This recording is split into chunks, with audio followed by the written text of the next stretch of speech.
বাংলাদেশের ইতিহাসে আজ যা ঘটল তা এক কথায় নজিরবিহীন। সেনাবাহিনী, র্যাব, পুলিশ, প্রশাসন সবাই দাঁড়িয়েছিল একজন নারীর পাশে।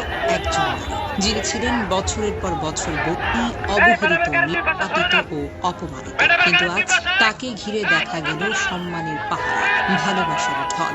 এমন প্রোটোকল, এমন সংবর্ধনা, এমন ভালোবাসা বাংলাদেশে আর কোনো রাজনীতিবিদদের ভাগ্যে কি জুটেছে? হ্যাঁ, খালেদা জিয়াকে নিয়ে, যাকে একসময় তার নিজের ঘর থেকে জোর করে বের করে দেওয়া হয়েছিল। চোখের সামনে বুলডোজার চালিয়ে গুড়িয়ে দেওয়া হয়েছিল সেই ঘর। তার ঘরের সামনে মদের বোতল ছুঁড়ে অপমান করা হয়েছিল।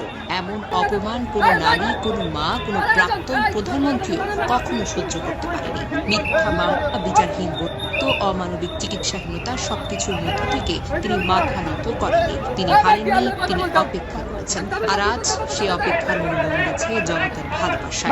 আজ খালেদা জিয়ার পাশে দাঁড়িয়েছে জনগণ। আজ তার চলার পথে ছায়া হয়ে দাঁড়িয়েছে রাষ্ট্রীয় বাহিনী।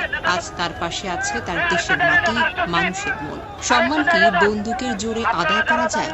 না। সম্মান কি টাকায় কেনা যায়? না। সম্মান আসে আত্মত্যাগ থেকে। আজ খালেদা জিয়া শুধু বিএনপির নেত্রী নন, তিনি বাংলাদেশের একজন সংগ্রামী নারীর প্রতীক, একজন মা, একজন যোদ্ধা।